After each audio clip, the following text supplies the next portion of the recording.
오늘은 교회의 하나됨, 사랑 안에서 라고 하는 제목으로 은혜의 시간을 가지고자 합니다. 2주 후면 우리 덕성교회가 창립한 지 2년이 되는 것과 같은 시간이 됩니다.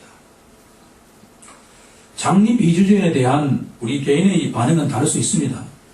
벌써 2년이야 라고 할 수도 있고, 이제 2돌밖에 되지 않았네 라고 반응할 수도 있죠. 종교개혁의 리더인 마틴 루터는 갈라디아서 강해에서 교회에 대해서 이렇게 이야기한 적이 있습니다. 한 교회에서 영적 질서가 잡혀가기 위해서는 10년이 걸린다. 처음 이 글을 읽을 때 한참 가야 되겠구나 라는 생각을 했습니다.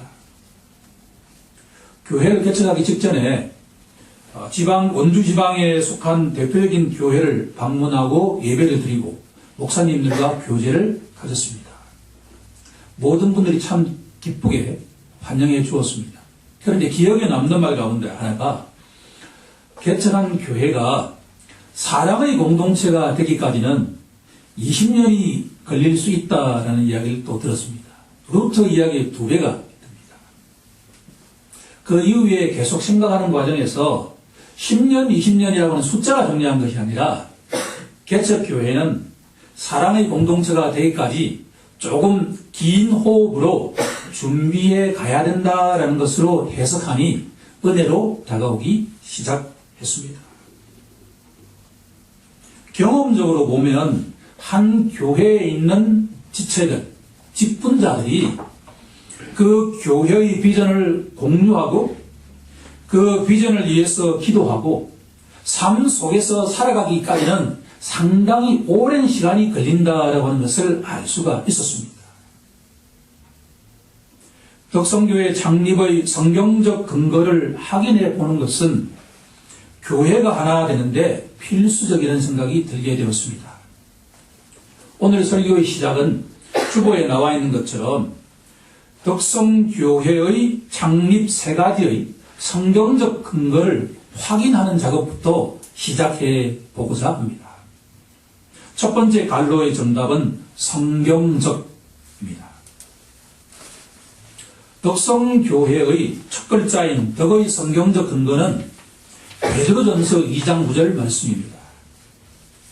그러나 너희는 택하신 족속이요 왕같은 제사장이요 거룩한 나라요 그의 소유된 백성이니 이는 너희를 어두운 데서 불러내어 그의 기이한 빛에 들어가게 하신 이의 아름다운 덕을 선포하게 하려 하심이니라.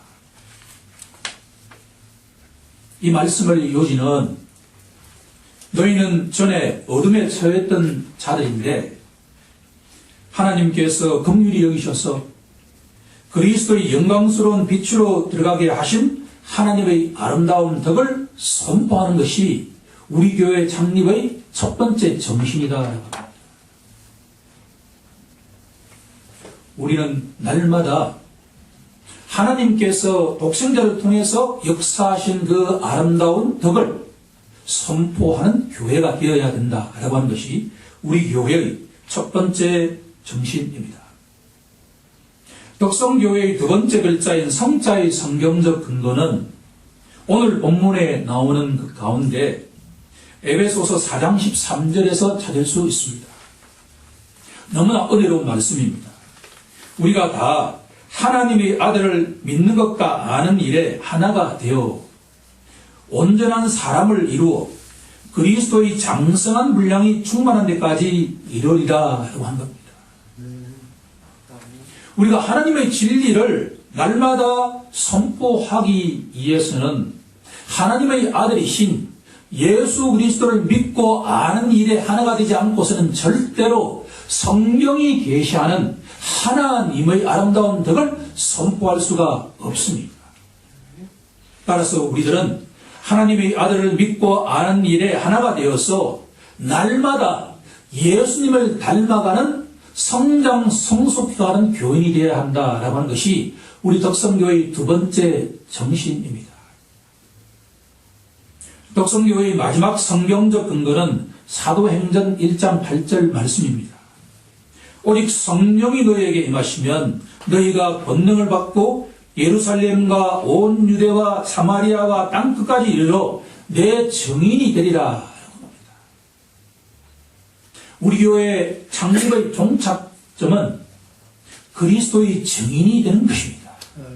내가 예수를 믿고 하나님의 놀라운 축복을 받은 자로서 축복을 나만 받겠다고 한다면 그 축복은 세울 수가 있습니다. 교회가 그 내부에만 머물러 있을 때 그 교회는 부패할 수가 있습니다. 우리는 날마다 구원받은 자는 세상 밖으로 나가야만 합니다.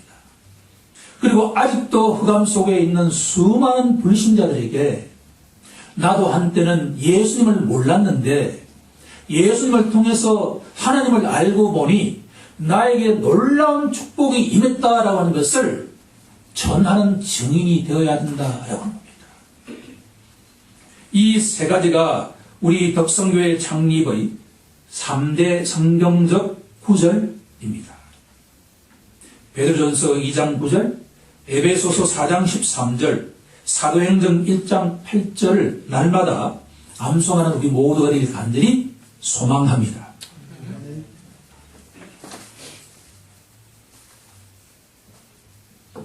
이상과 같은 세 가지 성경 말씀의 근거에서 세 가지의 비전이 도출되었습니다. 주보 표지에 보면 세 가지의 비전이 나와 있습니다. 예수 그리스도의 진리가 선포되는 교회가 첫 번째입니다. 이 비전은 베드로전서 2장 9절에서 파생된 비전입니다. 두 번째 비전은 예수 그리스도의 믿음이 성숙되는 교회, 에베소서 4장 13절에서 도출된 비전입니다. 마지막 비전은 예수 그리스도의 증인이 되어가는 교회, 사도행전 1장 8절에서 도출된 비전입니다. 만약 여기에 있는 우리 모든 예배자들이 자발적으로 이 교회를 선택하고 지체가 된 성도라고 한다면 이상의 세 가지 성경적 근거와 세 가지 비전을 서로 인정하고 동참하는 자가 되어야 할 것입니다. 이렇게 본다면 2년이라는 세월은 충분하지 않을 수 있다라고 하는데 동의할 수가 있을 것입니다. 저는 날마다 새로운 희망을 발견하고 있습니다. 장로님 등이 대표기도 하실 때 성도님들이 서로 대화하는 가운데 우리 교회 창립의 세 가지 성경적 근거와 그 비전을 품고 계신다라고 하는 것을 알아가는 과정에 하나님께서 역사하시고 계신다라고 하는 것을 알고 있습니다. 조금씩 그렇게 우리가 이 교회의 비전과 그 성경의 근거를 서로 공유해가는 과정 속에서 하나님이 원하시는 교회로 성숙 변화되어 갈 것을 확신합니다. 본문이 던지는 핵심 메시지는 교회는 하나다라고 하는 메시지입니다. 두 번째 갈로의 정답은 하나입니다. 교회는 하나입니다. 휴선행제가 읽은 본문 속에는 네 가지의 관점에서 교회는 하나다라고 하는 것을 우리에게 제시해주고 있습니다. 교회론에서 이만큼 중요한 본문이 없다라고 하는 것이 분명합니다. 첫 번째, 1절, 2절에서는 사랑 안에서 교회가 하나 되어야 된다라고 하는 것을 권면하고 있습니다. 두 번째, 3절에서 6절까지는 삼위일체 하나님 안에서 교회는 하나가 되어야 된다라고 하는 것을 권면하고 있습니다. 세 번째로 7절에서 12절은 다양한 은사 속에서 하나가 되어야 된다라고 하는 것을 강조하고 있습니다. 이 세상의 원리와 교회의 원리는 정반대 방향으로 나아가게 마련입니다. 경제학을 연구해보면 거주 이전의 자유가 있는 이 민주국가에서는 시간이 지나면 지날수록 유유상종하는 경향이 있다고 하는 것을 발견하게 됩니다. 백인 중산층이 사는 동네는 백인 중산층이 시간이 지나면 계속 모입니다. 유색 인종이 사는 동네는 유색 인종들이 모입니다. 하지만 교회는 이 교회만큼 다양한 사람이 있다라고 하는 것을 깨닫는 시간이 계속 갈수록 오게 됩니다. 교회는 그 출신 지역부터 다를 수가 있고, 성도 다를 수 있고, 나이도 다를 수 있고, 피부 색깔도 다를 수 있고, 정치적인 성향도 다를 수 있고, 심지어 성적 취향도 다를 수가 있습니다.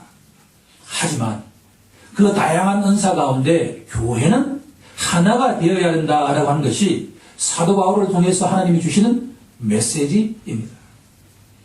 마지막 네 번째로 13절에서 16절은 교회는 성장 안에서 하나가 되어야 된다라고 하는 겁니다. 너무나 중요한 이야기입니다. 교회가 만약 성숙하지 않는다고 한다면 그 교회는 부패할 수 있고 또한 분쟁의 공간이 될 수 있다라고 하는 것이 메시지입니다. 오늘은 1절과 2절에 집중해서 사랑 안에서 교회는 하나가 되어야 한다는 것을 공부해 보고자 합니다.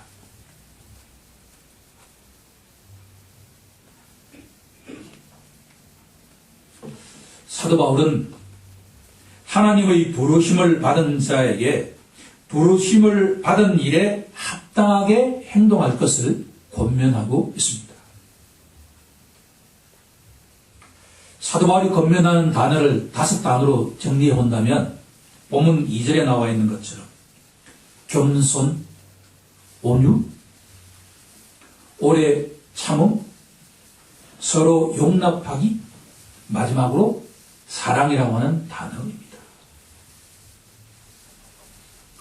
여기서 우리가 한 가지 주의해야 할 것이 있는데, 성경 말씀을 우리가 읽고 감동이 들면 너희는 겸손하라, 너희는 온유하라, 너희는 오래 참으라, 너희는 서로 용납하라 하는 말씀에 감동을 받으면, 그래, 내가 어떤 영혼을 용서하고 품어야지 라고 결단하기 시작하면 하루 이틀은 갈 수 있지만 3일째는 그것이 쉽지 않다라고 하는 것을 경험적으로 알 수가 있습니다. 우리 속담에도 작심삼일이라고 하는 것이 잘 알려져 있지 않습니까? 사도 바울이 우리에게 강조하는 단어가 하나 있는데 4장 1절 처음 시작하는 단어입니다. 그것은 바로 그러므로라고 하는 단어입니다. 사도 바울의 편지에서 그러므로라고 하는 단어에는 중요한 신학적인 메시지가 담겨져 있습니다. 바로 국면이 완전하게 전환되어 간다라고 하는 의미를 하고 있습니다. 이것을 직설법에서 명령법으로 변화되어 가는 단어가 바로 그러므로라고 하는 단어입니다. 에베소서는 1장에서 3절까지는 직설법으로 기술되어 있습니다. 이것은 하나님께서 역사하신 내용에 초점을 맞추고 있습니다. 그러므로 4장부터는 우리 신자의 책임을 요청할 때 그러므로라고 하는 단어를 사용하고 있다라는 겁니다. 세 번째 갈로의 정답은 그러므로라고 하는 겁니다. 아무리 강조해도 지나치지 않는 단어가 그러므로라고 하는 겁니다. 만약 우리가 이 본문에서 그러므로라고 하는 단어 속에 담겨 있는 내용을 충분하게 이해하지 못하면 우리는 절대로 사도 바울이 권면하는 것처럼 생활할 수가 없다라고 하는 겁니다. 따라서 성령의 인도함을 받아서 지금부터 사도 바울이 말하는 그러므로라고 하는 내용 속에 담겨있는 3가지의 성경 구절에 초점을 맞추어 보고자 합니다. 첫 번째 말씀은 에베소서 1장 4절 말씀입니다. 곧 창세 전에 그리스도 안에서 우리를 택하사 우리로 사랑 안에서 그 앞에 거룩하고 흠이 없게 하시려고 하는 단어에 주목해 보고자 합니다.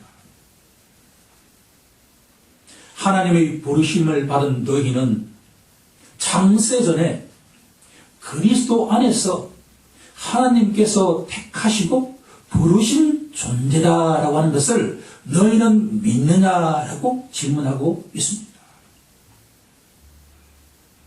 우리처럼 예수 믿는 자는 그 믿음이 겨자씨 하늘만큼 아무리 작다 하더라도 창세전에 태초에 하나님이 천지를 창조하기 이전에 그리스도 안에서 우리 한 사람 한 사람을 택하시고 부르셨다라고 하는 것을 믿어야 된다라고 하는 겁니다.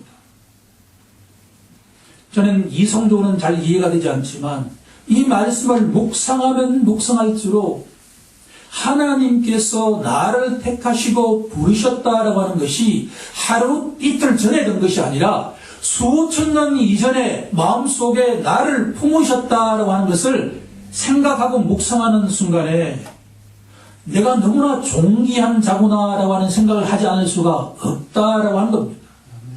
여러분들은 그것을 믿어야 된다라고 하는 겁니다. 그러고 난 뒤에 그러므로라고 하는 겉면에 나아가야 된다라고 하는 겁니다. 두 번째 말씀은 에베소서 2장 5절 6절 말씀으로 가보도록 하겠습니다. 허물로 죽은 우리를 그리스도와 함께 살리셨고 또 함께 일으키사 그리스도 예수 안에서 함께 하늘에 앉히시니. 저는 이 말씀을 오랫동안 묵상했습니다. 새벽 예배를 마치고 이 말씀을 홀로 묵상하는데 너무나 감동적으로 이 말씀이 나에게 밀려왔습니다. 허물로 죄로 죽은 나를 하나님께서 그리스도와 함께 살리셨다. 부활의 존재가 되었다라고 하는 겁니다. 더구나 하나님께서 그리스도와 함께 내 손을 잡으시고 나는 이 땅에 살아있지만 내 영혼은 이미 저 천국에 가 있다라고 하는 것을 내가 믿느냐라고 하는 겁니다. 내가 아멘 믿습니다라고 하는 순간에 나의 영혼은 이미 저 천국에 예수님과 함께 삼위일체 하나님과 함께 가 있다라고 하는 것을 확신할 수가 있다라고 하는 겁니다. 만약 이것을 확신한다면 그러므로 너희는 이제 온유하라 겸손하라 하는 말씀에 아멘으로 순종할 수가 있다라고 하는 겁니다. 마지막 세 번째 구절은 에베소서 3장 6절 말씀입니다. 이는 이방인들이 복음으로 말미암아 그리스도 예수 안에서 함께 상속자가 되고 함께 지체가 되고 함께 약속에 참여하는 자가 됩니다. 여기서 함께를 계속 강조하고 있습니다. 누구와 함께입니까? 예수 그리스도와 함께 우리는 저 천국의 상속자가 되었다라고 선포하고 있는 것입니다. 이것을 믿느냐라고 하는 겁니다. 전 세계에서 본다면 이 한국 땅은 너무나 조그마한 땅 아닙니까? 이 조그마한 땅 가운데 원주에서 생활하는 저와 같은 하나님이 부르신 받은 자에게 너는 예수 그리스도와 함께 저 천국의 상속자가 되었다라고 하는 것을 믿느냐라고 하는 겁니다. 아멘이라고 하는 순간에 세상 사람들은 재벌의 아들, 딸들이 그 거대한 유산을 상속받을 때 부러워하고 시기질투합니다. 하지만 우리는 전혀 그것을 부러워할 필요가 없습니다. 이 천지 만물을 창조하신 하나님께서 예수 그리스도와 함께 나를 상속자로 세우셨는데 무엇이 더 부러운 것이 있겠습니까? 그러므로라고 하는 이 단어 속에는 이 세 가지의 구절을 너는 믿느냐라고 하는 겁니다. 아멘으로 하답하는 자에게 이제 사도 바울은 이제 너가 하나님이 부르심 받은 자이니 책임이 있다라고 하는 겁니다. 이 맥락에 우리가 아멘하지 않고서 바로 책임으로 들어가게 되면 하루 이틀은 실현 가능할지 모르지만 3일부터는 스스로 좌절감을 가지고 포기하게 됩니다. 이제 우리들은 본문 1절과 2절 말씀으로 들어갈 준비가 되었습니다. 세 가지 관점에서 본문 1절과 2절의 메시지를 우리가 탐색해가는 시간 가지고자 합니다. 첫 번째, 그러므로 사랑하는 형제자매 여러분, 여러분들은 겸손하고 온유한 자가 되어야 합니다. 라고 하는 것이 사도 바울이 우리에게 던지는 첫 번째 권면입니다. 겸손은 자신보다 타인을 존중하는 것을 의미합니다. 성경에서는 겸손이라고 하는 단어가 나오면 바로 나오는 단어가 하나 있습니다. 온유라고 하는 단어입니다. 겸손과 온유는 항상 패키지로 나오게 되는 것이 성경 내용입니다. 온유는 강력한 힘을 갖고 있지만 그 힘을 사용하지 않고서 절제할 수 있는 능력을 가진 사람을 온유한 사람이라고 합니다. 온유와 겸손은 강력한 힘을 갖고 있지 않는 사람에게는 적용되지 않는 단어라고 할 수가 있습니다. 이 세상에서 겸손하고 온유하신 성품의 대표 주자는 우리가 믿고 의지하는 예수 그리스도 한 분뿐입니다. 마태복음 11장 28절에 가면 예수님께서 이렇게 말씀하십니다. 나는 마음이 온유하고 겸손하니. 네, 그렇습니다. 예수님은 그 마음이 온유하고 겸손하신 분입니다. 그러면 예수님의 겸손이 어느 정도일까라고 질문한다면 여기에 우리들은 분명한 성경적 답을 갖고 있어야만 합니다. 대표적인 말씀은 빌립보서 2장 6절 이하로 가보도록 하겠습니다. 빌립보서 2장 6절 이하를 보면 그리스도는 근본 하나님의 본체이시나 하나님과 동등함을 취할 것으로 여기지 아니하시고 오히려 자기를 비어 종의 형체를 가지사 사람들과 같이 되셨고 자기를 낮추시고 죽기까지 복종하였으니 곧 십자가에서 죽으십니다. 하나님의 본체이신 예수님께서는 자기 주장을 하지 않으시고 인간의 모습으로 이 땅에 오신 다음에 아버지의 뜻에 따라서 십자가를 지을 정도로 겸손하신 분이다라고 하는 겁니다. 성경에서 겸손이라고 하는 것은 세상 사람들이 조금 친절하게 보이는 그런 겸손이 아니라 하나님이 본체신 분이, 저 하늘에 계신 하나님이 본체신 분이 이 땅 위에 인간의 몸으로 성육신하시고 십자가에서 피 흘리시면서 순종하신 그 성품을 가리켜서 성경은 겸손이다라고 적용하고 있다라고 하는 겁니다.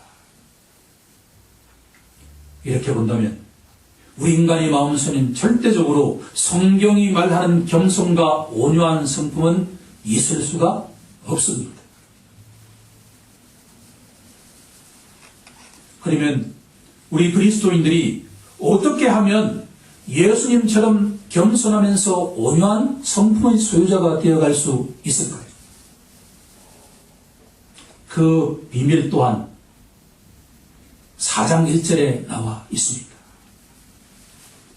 본문 4장 1절을 우리 함께 봉독해 보도록 하겠습니다. 시작. 그러므로 주 안에서 갇힌 내가 너희를 권하노니 너희가 부르심을 받은 일에 합당하게 행하여.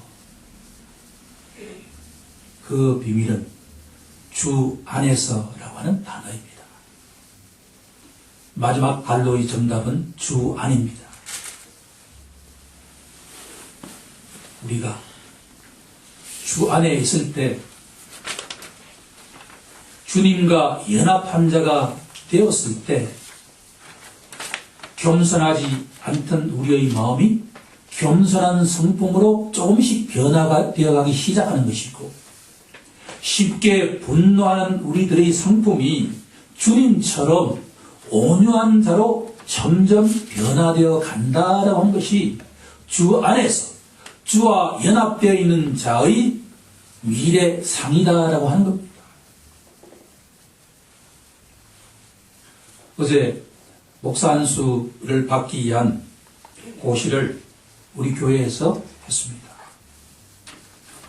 우리 교회 장로님, 교육장님 등과 함께 7분의 목사님을 환영하고 또 2시간에 걸친 답변을 하는 과정에서 조금 이따 제가 말씀드리겠지만 목사 안수 날짜도 나왔습니다. 너무나 오늘 이렇게 마칠 수가 있었습니다. 끝마치고 난 뒤에 목사님들께 감사의 문자를 보냈더니만 많은 목사님들이 저를 볼 때마다 겸손하고 섬기는 모습으로 늘 은혜와 도전을 받는다라고 격려를 해 주셨습니다. 이것은 늦게 목회를 시작한 저에게 격려하시는 것이고 또 덕담을 나누는 것이 아니겠습니까? 만약 저에게 그와 같은 겸손하고 섬기는 모습이 있었다면 그 순간 주 안에서 있었기 때문이 아닐까라는 생각을 할 수밖에 없습니다. 우리 신자는 주님 안에 있지 않을 때 절대로 겸손할 수도 온유할 수도 없다라고 하는 것을 명심하고 또 명심해야 될 것입니다. 둘째의 권면은 너희는 오래 참고 서로 용납하는 자가 되라라고 권면하고 있습니다. 신자에게 오래 참기, 인내는 중요한 덕목입니다. 요한계시록에 가면 가장 강조하는 단어가 끝까지 인내하는 자는 구원을 받으리라 라고 선포하고 있습니다. 천국을 상속하는 자가 된 신자의 경우에는 어떠한 환경에서도 정도의 차가 있지만 고난과 환난이 있게 마련입니다. 우리는 구원을 확신하고 가는 신자이지만 어려움이 찾아올 때마다 우리에게 요청되는 것은 끝까지 인내하는 것입니다. 믿음을 절대로 포기하면 되지 않는다라고 하는 겁니다. 오래 참는 것보다도 더 본문이 강조하는 것은 서로 용납하는 것입니다. 생명의 삶 5호를 읽다가 하용조 목사님의 칼럼 중에서 공감이 가는 구절이 있어 소개하고자 합니다. 사람의 본질은 실수하는 것이고 하나님의 본질은 용서하는 것이다. 하 목사님의 이 한 문장이 너무나 공감적으로 다가왔습니다.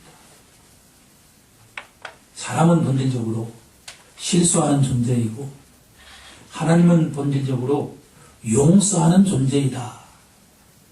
너무나 오늘 본문을 잘 대변해주는 문구 아니겠습니까? 이 말씀을 묵상하는데 성경에서 한 스토리가 생각이 떠올랐습니다. 함께 공유하고자 합니다. 사무엘하 14장에 가면 압살롬이 예루살렘으로 돌아오는 장면이 나옵니다. 이 이야기를 이해하기 위해서는 약간의 배경적인 설명이 필요합니다. 밧세바와 간음죄를 저지른 다윗 왕가에는 끊임없는 불행이 찾아왔습니다. 다윗 왕 중에 암놈이라고 하는 아들이 있었는데 이 아들이 이벽 동생인 다말을 연모한 나머지 어느 날 아버지 다윗에게 자신이 너무 지금 아파서 먹을 것도 먹지 못했기에 이복 동생인 여동생인 다말이 음식을 해주어서 나에게 공개하면 내 건강이 회복되겠습니다, 아버지라고 말하자 아버지는 그 말을 순전하게 듣고 다말에게 너가 오빠한테 가서 맛있는 음식을 해주면 오빠의 기력이 회복될 것 같으니 너가 가서 음식을 해주어라 라고 명을 합니다. 이 다말이 순종하고서 오빠한테 가서 맛있는 음식을 해주었는데 그 검은 마음 속에 그 여동생을 강간하고서 쫓아내버리는 사건이 일어납니다. 이 여동생의 친오빠가 바로 압살롬이었습니다. 이 말을 듣고 그 여동생의 그 절망하는 모습을 보고 이 속에 분노심을 가지고서 자기 형 암논을 제거하기 위해서 계획을 꾸밉니다.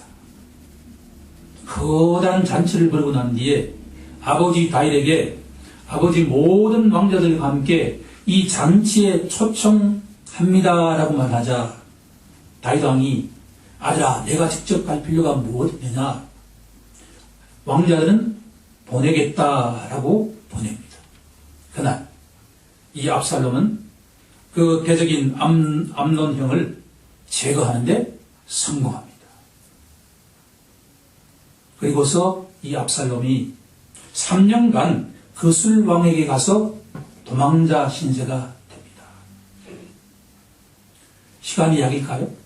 3년이 지나자 그 압살롬에 대한 원망과 원수감이 줄어든 것을 요압 장군이 알아채고 이제 3년이 되었으니 아들 압살롬을 예루살렘으로 불러들이는 게 어떻겠습니까? 라고 제안하자 이 다윗 왕이 그렇게 하도록 하자라고 답합니다. 사무엘하 14장 24절을 보면 당시의 장면을 이렇게 요약하고 있습니다. 왕이 이르되 그를 그의 집으로 물러가게 하여 내 얼굴을 볼 수 없게 하라. 압살롬이 자기 집으로 돌아가고 왕의 얼굴을 보지 아니하리라.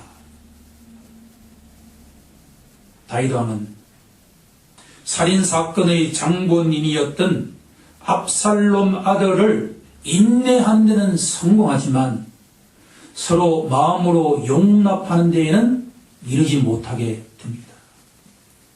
그로부터 2년의 시간이 지난 후에 아버지 다윗은 압살롬을 용납하기에 이릅니다. 사무엘하 14장 34절을 보면 왕이 압살롬을 부르니 그가 왕께 나아가 그 앞에서 얼굴을 땅에 대어 그에게 절하며 왕이 압살롬과 입을 맞춥니다. 저는 이 말씀을 여러 차례 묵상한 적이 있었습니다. 이 말씀을 묵상할 때마다 왜 3년간 지나고 난 뒤에 압살롬이 예루살렘으로 돌아왔을 때 그 아들과 허가하면서 용서하지 못했을까라고 생각을 했습니다. 한데 이번에 이 말씀을 묵상하는 데 있어서 다윗 왕이 그 살인자인 아들 압살롬을 바로 자기 집의 영적 질서를 흐트러뜨렸던 무너뜨렸던 그 아들을 받아들인다라고 하는 것이 쉽지 않을 수도 있겠다라는 생각에 도달하게 되었습니다. 그 모든 것들이 다윗의 잘못에 의해 일어난 불행의 연속이었습니다. 오빠가 여동생을 강간하는 사건도 그렇고 형제간의 다툼에 의해서 살인사건이 일어나는 그 모든 것들이 다 자기의 허물과 죄 때문에 일어났다라고 하는 것을 깨닫는 순간에 그 모든 것들이 자신으로부터 비롯되었다라고 하는 것을 인정할 수 있었지만 그 아들을 진심으로 받아들이는 데는 쉽지 않았다라고 하는 것을 우리들은 깨달을 필요가 있습니다. 우리는 이렇게 질문하지 않을 수가 없습니다. 하용조 목사님의 글귀를 다시 한번 떠올리길 소망합니다. 인간의 본질은 실수하는 것이고 하나님의 본질은 용서하는 것이다. 그러면 우리가 가정과 일터와 교회 생활과 일반 사회생활 속에서 갈등 관계에 있는 상대방을 인내하면서 서로 용서할 수 있는 유일한 길은 무엇이겠습니까? 주 안에서 우리들은 용서할 수 있는 것입니다. 우리 스스로 어떤 영혼을 용납한다는 것은 본래 우리에게는 불가능한 일입니다. 주 안에서 우리들은 사랑 안에서 한 영혼을 인내하면서 용서할 수 있다라고 하는 것을 기억하는 우리 모두가 되어야 할 것입니다. 이상의 네 가지의 권면은 겸손하라, 온유하라, 오래 참고 서로 용납하라 라고 하는 이 네 가지 단어의 권면은 마지막 한 단어로 요약 정리됩니다. 그것은 바로 사랑 안에서 이루어질 수 있다라고 합니다. 저는 오늘 결론의 시작을 고린도전서 13장 4절 이하에서 선포하는 사랑의 15개 동사를 선포하는 것으로 설교를 마무리하고자 합니다.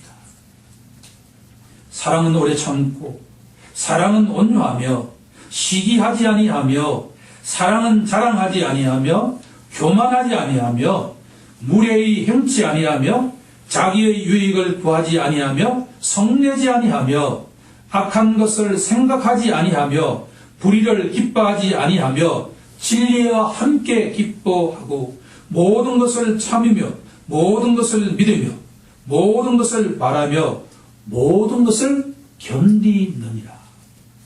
아멘. 사랑은 오래 참는 것에서 시작하여서 오래 견디는 것으로 끝을 맺고 있습니다. 사랑은 참고 견디는 것입니다.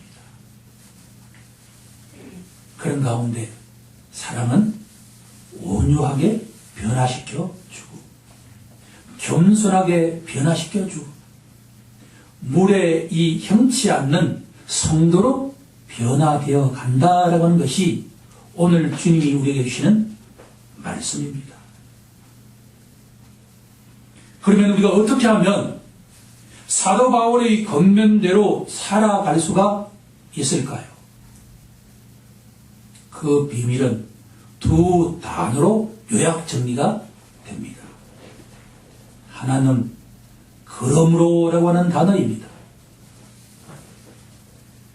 우리는 크리스찬은 하나님의 버림받은 자임을 항상 기억하는 것이고, 다른 하나는 주 안에서라고 하는 단어입니다. 우리가 주 안에 머물 때 사도 바울의 권면은 우리의 권면이 될 수가 있습니다. 우리 모두에게 두 가지의 비밀, 그러므로와 주 안에 있을 때 교회가 사랑의 공동체가 될 수 있다는 것을 깨닫길 우리 주 예수 그리스도 이름으로 간절히 축원하옵나이다.